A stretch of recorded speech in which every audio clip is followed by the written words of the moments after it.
Johnny Dollar. Les Walters, Johnny, at Worldwide Mutual. Well, hi, Les. Say, I heard your report on that man who disappeared up in Eugene, Oregon a couple of weeks ago. Jonathan Doe? Yeah. The man who never really existed? That's right. That was a pretty rough one, Les. I can believe that. So it ought to be a lot easier for you to find a man who does exist. Or who did. Well, which is it? I wish I knew. His name is Elmer Leumas.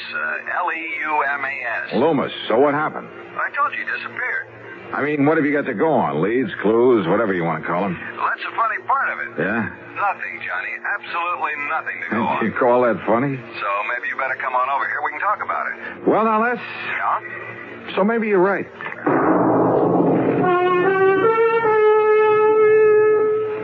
And now, Act One of yours truly, Johnny Dollar.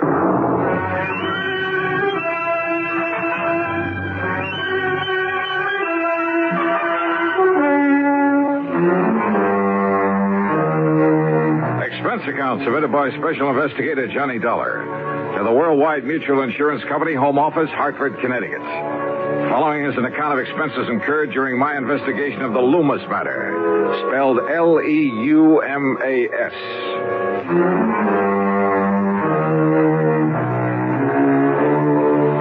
No leads at all, huh? Well, at least it gives me a clean, uncluttered start. So, expense account item 1, $1.10 for a taxi to the office of Worldwide Mutual in the Sperling Building down on the square. Hi, Johnny. I suppose I could have saved time by telling you over the phone just to pack your bags and head on down to Vineland, but sit down. Thanks.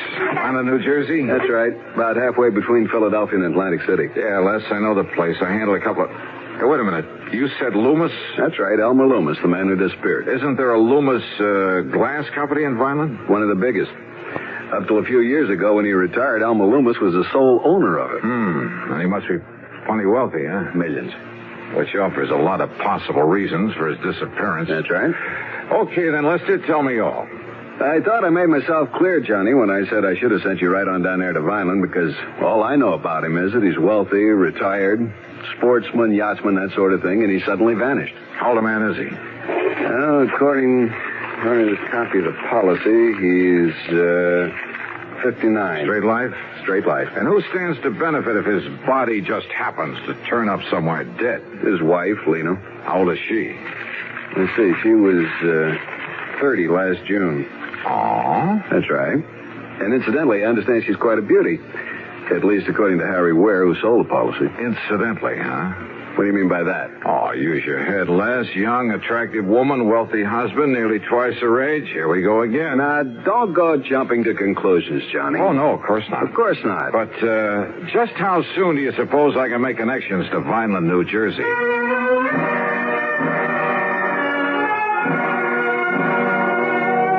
Item 2, $4 even for a couple of taxi fares. One back to my apartment where I packed a bag, the other out to Bradley Field.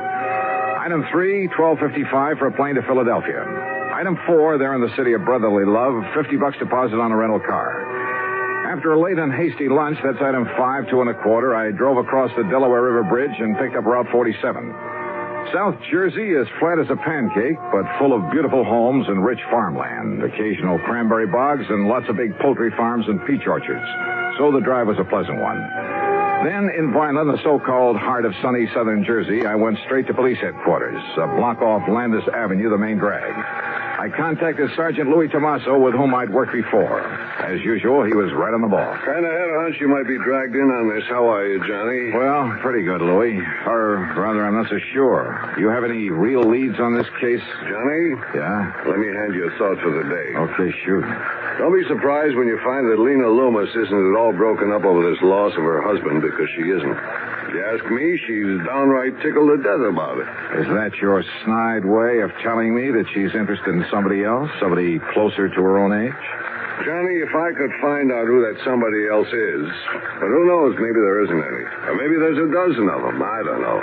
This gal is the social type. One big party after another, night after night, month after month, ever since they got married. And Loomis? Couldn't stay far enough away from it all. Spend most of his time off on hunting or fishing trips or out on his yacht. Funny that he ever married her in the first place. Well, when a gorgeous young charmer starts cooing at a poor, lonely widower, nearly 60, well, what do you expect? Apparently all she cared about was getting her hooks on his money. What else? When did he go? 10 days ago. Got up, had breakfast, announced he was going to spend the day in Philadelphia. Walked out the front door, and that was the last anybody ever saw. And what about enemies, Lou? Not a one that anybody knows. I mean, any reason to think he might have been hauled off and murdered? The only reason to think he wasn't is the fact he took some luggage, some clothing with him. Well, that doesn't prove anything. You've questioned his wife, of course. Yeah. When you get through talking to her, you'll know just as much or as little as I do. Well, how about his favorite hunting and fishing spots? Check them all, favorite and otherwise. Nothing. You say that he owns a yacht. Owned. Huh? A sailboat, a big one. Kept it down in the little town of Tuckahoe on the Tuckahoe River. So? He just happened to have sold that yacht 2 days before he disappeared. Johnny, we haven't a single solitary thing to go on. You sure about that, Lou? What do you mean? Not even his wife?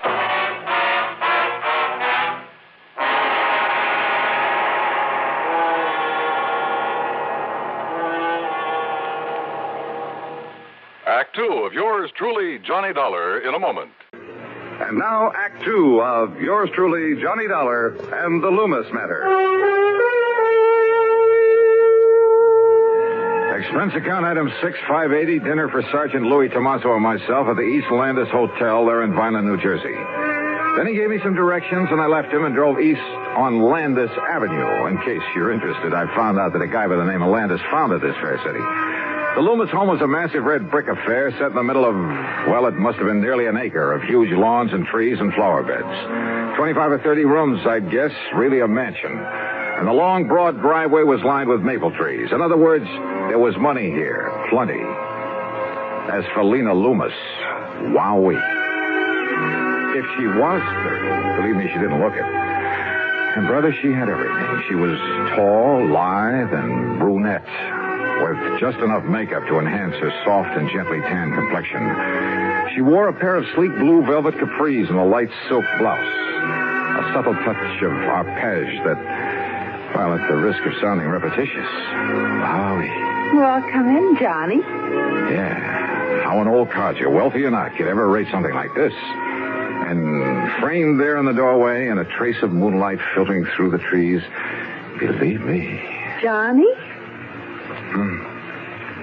Oh, I'm sorry, Mrs. Loomis. Mrs. Loomis? And with that look in your eye? It's Lena, and you know it, and come in. Yeah, sure, thanks. Oh, darn it, you would come the one night when I'm not having a party. In here, Johnny. Yeah. The place is dead as a doornail. Then I suppose I have to give the servants some time off. Sit down, huh? Like a drink? Yeah, I think I could use it. No, thanks. Not even to keep me company? Scotch and soda? A light one. Now, I just knew that was you I saw down on Landis. What? What'd you say? I say I just knew you'd be coming down here to investigate Elmer's disappearance. So when you rang the doorbell just now, I wasn't the least bit surprised. Oh, that's so? Elmer was always a great fan of yours. Your radio program, I mean. Where you tell about all those cases you solved. That's why I knew you the second I saw you. I see. Well, now, Lena. Johnny, I'm so fed up with answering questions about him. That Louis Tomaso from the police department has just about driven me crazy with him. He is kind of a cute guy, though, isn't he? Do you know him? Well, as a matter of fact, I talked with him just before. Here's your drink. Oh, thanks. Bottoms up. Huh? These glasses must hold about a quart. Oh, well, you know what I mean. Skull. Yeah, skull. Now, Johnny, I don't know how much Louis told you about Elmer vanishing this way, but whatever it was, there's nothing more I can tell you. He's gone. That's all. And you know something? I don't mind a bit. Yeah, well, I kind of had a notion. They find his body lying around somewhere? Well, just look at all it gets me. This home and property and all the stock in the glass company he sold and money. More money, Johnny, than you could even imagine. Yeah. And I believe that his insurance amounts to quite a lot. Oh, the insurance. Oh, that's nothing compared to all the money he has lying around in banks all over the place. It'll all be mine. And if you don't think I know how to use it... You know, there are a couple of things that might put a crimp in your plans, Lena. What Lena wants, Lena gets. Why do you think I ever married Elmer in the first place? Ooh, Elmer, isn't that a terrible name? Suppose I find out that he's been murdered. Now, who would ever want to murder poor, sweet old Elmer, and why? Oh, maybe to get hold of all this money you've been talking about. Of course not. I told you I get everything. That's exactly what I was... He just doesn't show up after 7 years. Well, you know, the statute of limitations. Oh, yeah, I know. And what if he does come back? You know, suffering from amnesia, or maybe he was in an accident somewhere, you know. Wow. So I'll do what I can to keep him happy as long as he lives, and then I'll have it all. I don't love him, Johnny, not a bit. But I do try to keep him happy. It's the least I can do. Lena... And then when he dies, well, like I said... Lena, listen to me. He's a handsome old dog. I'll say that for him. You see? There in that picture on the table beside you. Yeah, I see. But now listen... Tall and wiry with that big shock of hair. Yes, I see it. But why he kept that mustache and Van Dyke? Well, they made him look even older than he was. Than he is. What did you mean, was? What? Now, Lena, listen. There are some things I want to know. How about another drink? For instance, your husband had a yacht. Oh, didn't you know? He sold it just before he disappeared. To whom? Does it matter? Yes. Well, it was some man by the name of... Well, here's the bill of sale. His name is Samuel Remley. Remley. Right here. R-E-M-L-E, Samuel Remley. At Tuckahoe, New Jersey. So now you've asked a question, you've got an answer, so let's have another drink, huh? So help me, I simply couldn't pin her down to answering my questions. After a solid hour of trying, all I ended up with was an invitation to stick around for a big party she was throwing the following night. Young, charming, attractive, yes. But trying to make sense with her was a lost cause. Finally, standing out at the front door ready to leave, I decided to switch my tactics. You can't mean that. That is exactly what I mean, because from what you've told me, what little you've told me, there's only one conclusion I can draw. John. And you somehow contrived to have your husband done away with, to get your hands on all that money you've been yapping about. Don't you see I get it all anyway, sooner or later? Why wait, huh? Even if I have to wait out the 7 years for that statute of limitations. Now listen, Johnny. Yeah? I don't like this. I don't like the way you're accusing me. You're threatening me. That's right. I gave you all the chance I could to cooperate, but you wouldn't take... Now, you just get out. You get out of here. Sure, for the time being. No. You stay away from me. Don't you ever come back You here. better play it my way, Lena. No. Get out. Oh, well.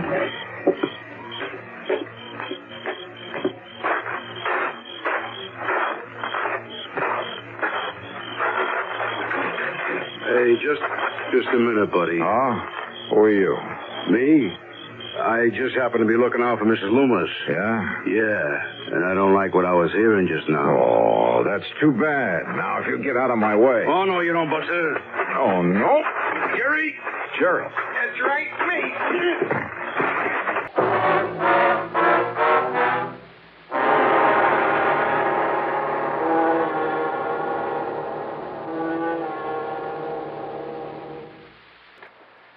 And now, Act 3 of yours truly, Johnny Dollar.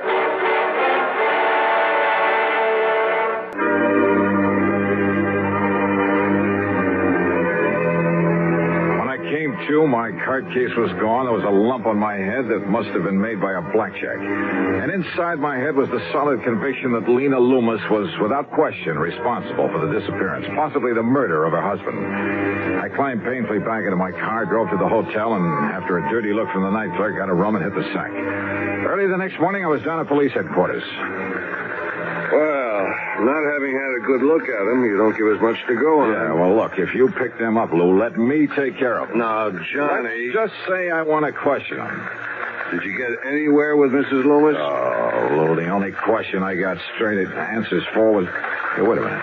Yeah? The yacht. Did you check out that yacht? I told you Leumas sold it just before he disappeared. I saw the bill of sale on it myself. Yeah, so did I. But, Louie, I got a hunch. How far is Tuckahoe? 35 miles. He kept the boat at Wilson's Landing. Good. Now listen, Johnny. Lou, I'm going to play this hunch for all it's worth.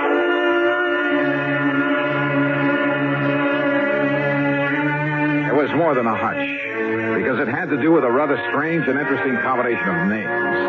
And the more I thought about it, well, I made tracks to the little town of Tuckahoe, to Wilson's Landing on the Tuckahoe River. Here you are, Mr. Dollar. Right here is where the Lena was tied up. But the owner, this Mr. Remley, he took it out last night? Yes, sir. Did you know the previous owner? No, I'm kind of new here. But the boss must have. Captain Wilson. Where is he? Been down to Atlantic City the past week. All right. What does this Samuel Remley look like? Well, Mr. Remley's an old man, about 60. Yeah? Tall, slim, kind of wiry. Full head of hair, a mustache, and a little Van Dyke beard? No, sir. Mr. Remley's clean shaved and wears a butch. Well, now listen. Yes, sir? Do you know where he headed for when he took off last night? No, I don't, sir. Then show me the nearest telephone. Item 7, $3 for telephone calls. I hit pay dirt on the fourth one to the Coast Guard station at Cape May. Why, yes, Mr. Dollar. The Lena pulled in here a couple hours ago. Good. She's tied up at the clubhouse dock. I can see her from here. Then, Captain, I'll be right down there.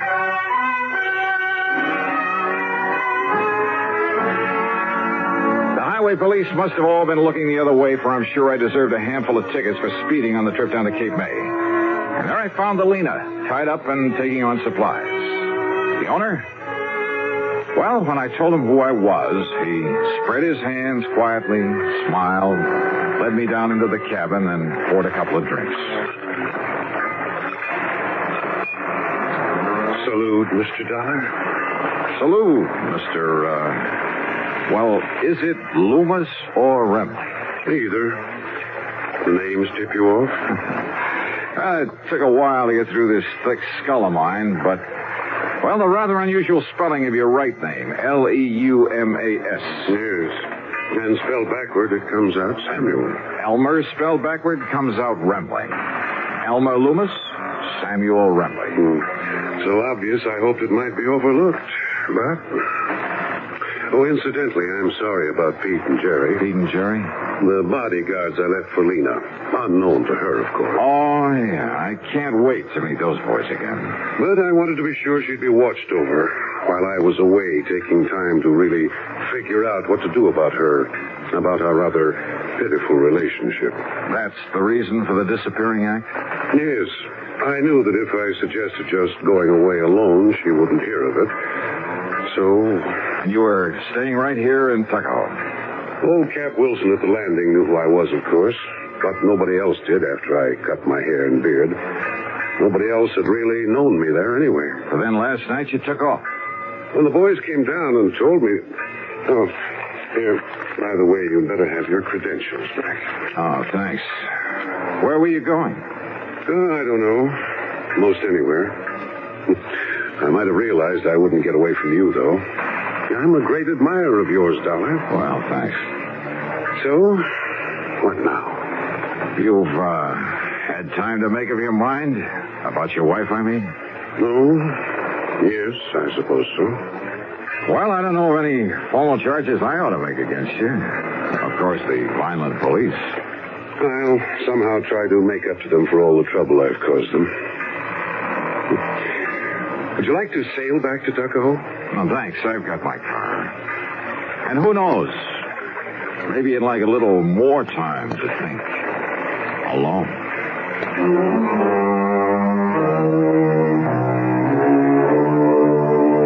So, it wasn't much of a case after all. The two thugs, Sergeant Louis locked them up for assault, and I guess that'll have to do for them. As for Leumas and his wife, well, I'm glad it isn't my problem. Expense account total, including the trip back to Hartford, $89.50.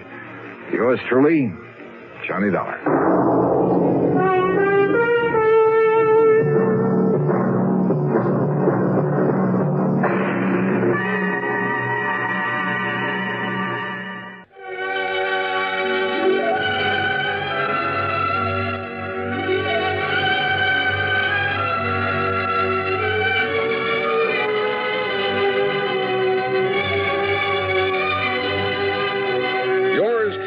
Johnny Dollar, starring Bob Bailey, originates in Hollywood and is written, produced, and directed by Jack Johnstone.